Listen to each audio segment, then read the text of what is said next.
Hello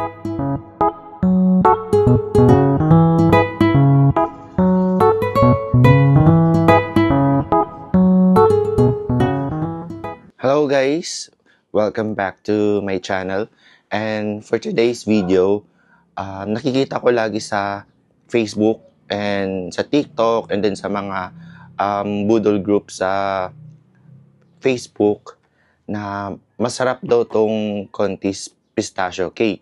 So syempre, as someone na mahilig sa pistachio, ang dami ko nang na-try na mga pistachio cake and chocolate and even yung sa sa Dubai na pistachio kanafe, hindi ko siya kinuha but gustong-gusto ko siyang i-try. Kaso nga lang ang mahal. So ngayon, nung nalaman ko to, so sobrang eager ko na makuha tong chocolate na to. And then, ang pag-purchase pala nito is kailangan mong pumunta, it's either sa store or book through online. So nung first attempt, binook ko siya online. However, tumawag yung staff na sold out na yung chocolate. And then, kahapon, sa awan ng Diyos, nag-attempt kami sa Conti store. And then, we asked if meron nung pistachio chocolate.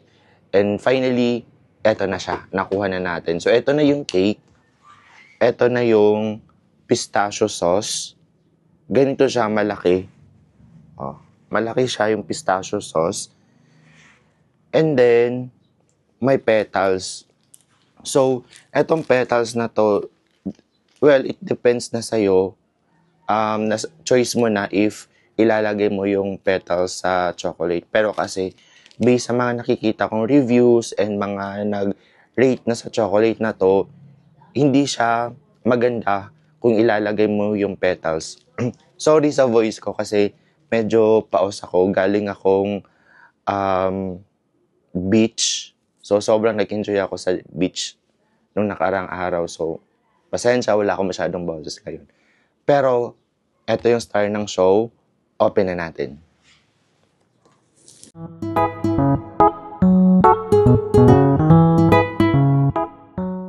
Eto na yung cake. Yun, grabe.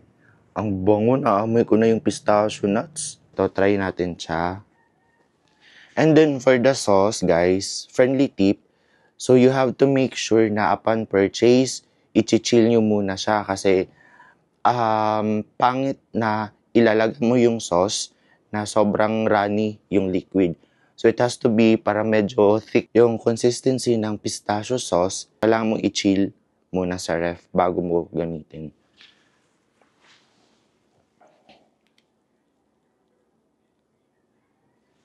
So, ito, try na natin. Oh my God, ang bango. Bango. So, lalagay na natin siya. Dapat ganito ha. Ganito yung consistency ng sauce. Yan. Pangit yung liquid.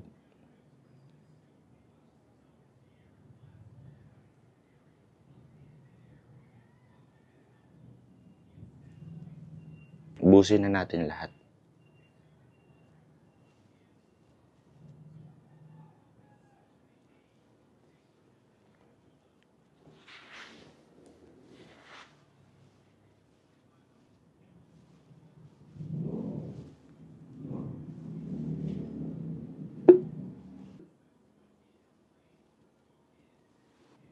Nalagay na natin yung pistachio sauce. Ngayon, kailangan gawin is hilain tong plastic na to pataas para yung sauce pababa. Ayokong lagyan ng rose petal yung cake kasi for presentation lang, maganda siya ilagay. Pero I personally ayoko siya lagyan ng ganito. 1, 2, 3. Kinakabahan ako. Baka mag-fail eh. Okay, ulit. So, 1, 2, 3, go. Wow! Wow, tingnan niyo ang ganda. Ang ganda. Ang ganda nung natanggal na yung plastic. tatry na natin siya. May kutsilyo ako dito.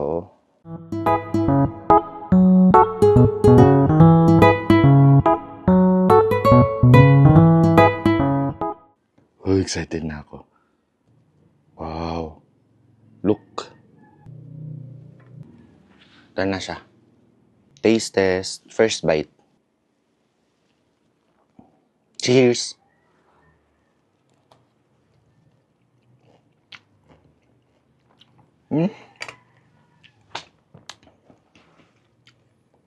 Oh my God! Oh my God, ang sarap!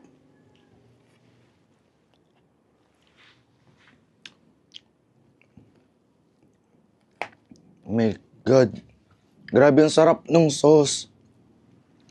Ang sarap ng pistachio sauce. And then itong crunchy katayfi kasi, grabe. Sarap.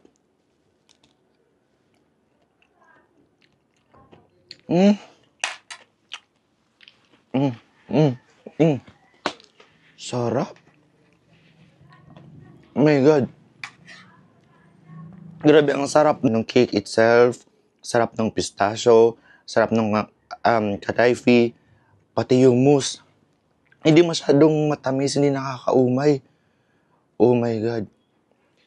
Worth it yung 1,300 pesos mo dito. Kesa bumili ka siguro nung Dubai, pistachio katayfi na almost 2K.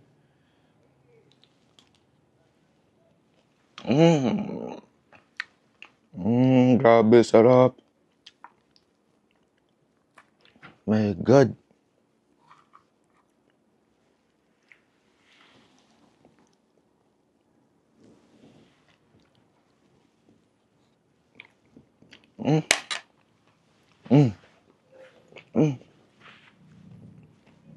Hindi ako na-disappoint. Promise. Legit. Ang sarap. Hindi siya sa pagiging OA. Oh my God, grabe guys. Ang sarap.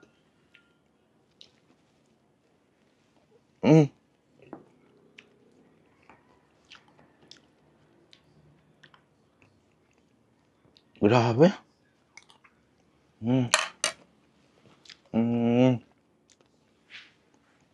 Guys, kung lagi nyo itong nakikita online, sa Facebook nyo, sa TikTok, any social media platforms, na mabubudol kayo dito, legit, it's worth it. Yung hype ng cake na to.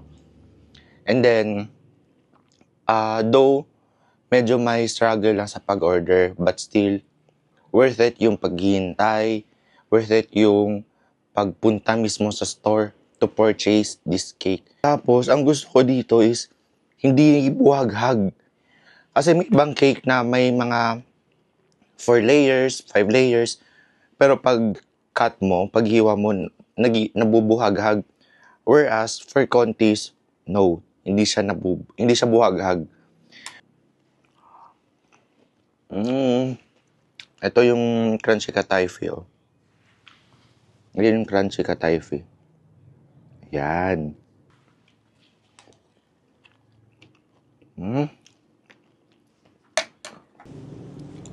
So, try natin to.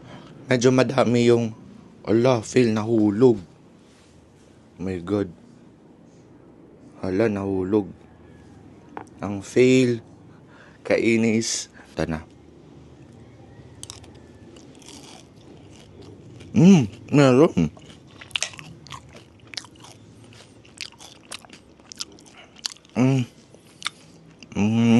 Sarap, grabe.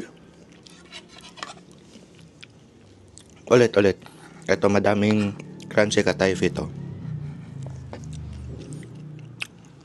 Ito, puro crunchy katayfi ito. Para mas lalo kayo mainggit. Ulit.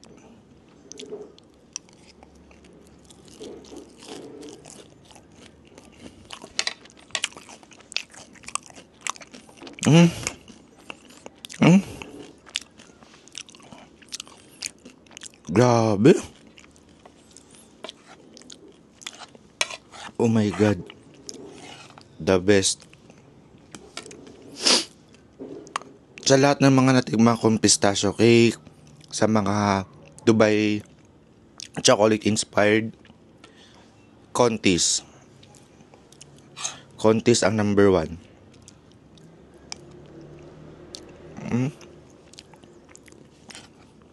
Grabe yung sarap. Shit, inis. Sarap. So ayun guys, na-try na natin tong nagva-viral na pistachio cake ni Contis. So if I'm going to rate this one, it would be 10 out of 10.